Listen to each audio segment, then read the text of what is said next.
If you live in North Dakota and you're relying on the standard national guidelines to figure out if you qualify for school meal assistance, you are likely looking at the wrong numbers. Instead of sticking strictly to the federal baseline, North Dakota operates a combined system that layers federal funding, expanded state support, and summer grocery benefits into a single, broader safety net. This comparison matrix charts standard federal income limits on the left against North Dakota's specific guidelines on the right. Notice how the safety net extends further to cover higher incomes and summer months.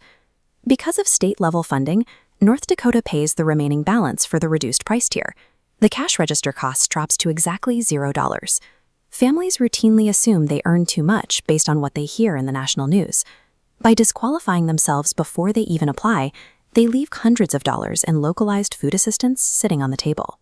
The challenge is that accessing these zero-cost meals requires navigating a system that changes depending on where you live and what other programs you use. That confusion, wondering if you need to fill out a paper form, apply online, or just wait for the state to recognize your welfare status, is the single biggest barrier keeping eligible kids out of the lunch line. For the 2025-2026 school year, the easiest way to cut through the confusion is to match your family's scenario to the state's specific enrollment rules.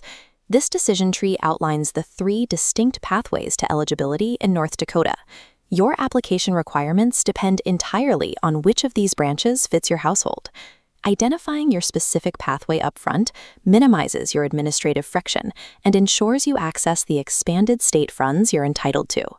The first pathway is determined entirely by where your child goes to school. It's called the Community Eligibility Provision, or CEP.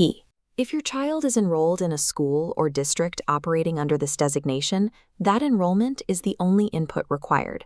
The outcome is immediate.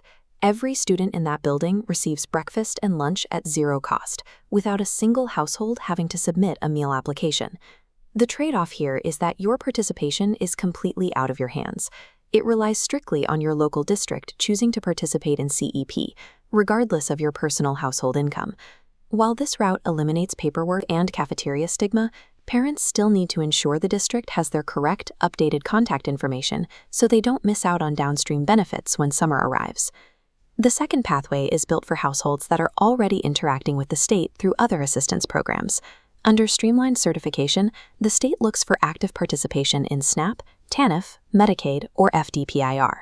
If the state spots your child in one of those systems, they automatically grant free meal status at school, bypassing the need for a separate school meal application.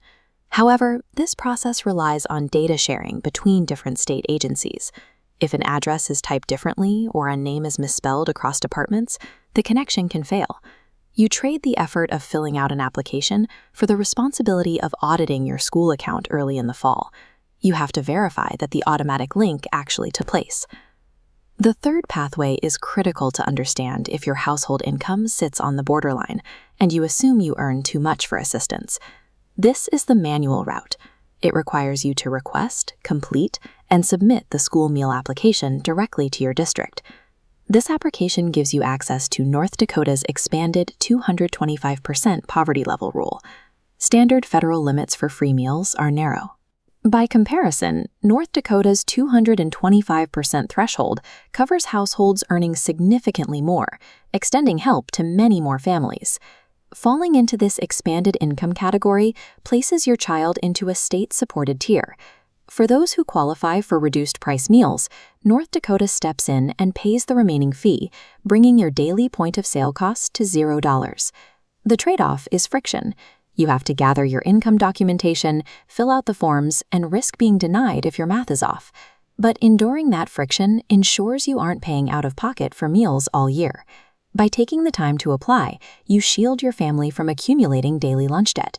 The financial impact of securing your school year meal status carries directly into the months when the cafeterias close. North Dakota school meal eligibility doesn't end in May. This scorecard illustrates the requirements for the summer EBT program. The primary input for this benefit is simply having an approved school year meal status. That school year approval triggers a $120 EBT card per eligible child for the 2026 summer. If you skip the application in October because school lunches seem affordable right now, you actively exclude your family from this grocery subsidy in June. This system provides your household with year-round food stability that lasts through the summer break, using the school cafeteria as the foundation. Securing these benefits requires taking the correct next step for your specific situation. If your child attends a CEP school or your family receives SNAP or TANF, you don't need to do anything for daily school meals, but you must proactively contact your district to ensure your mailing address is correct so your summer EBT card reaches you. If you suspect your income is anywhere near that 225% poverty line, do not assume you are ineligible based on national rules.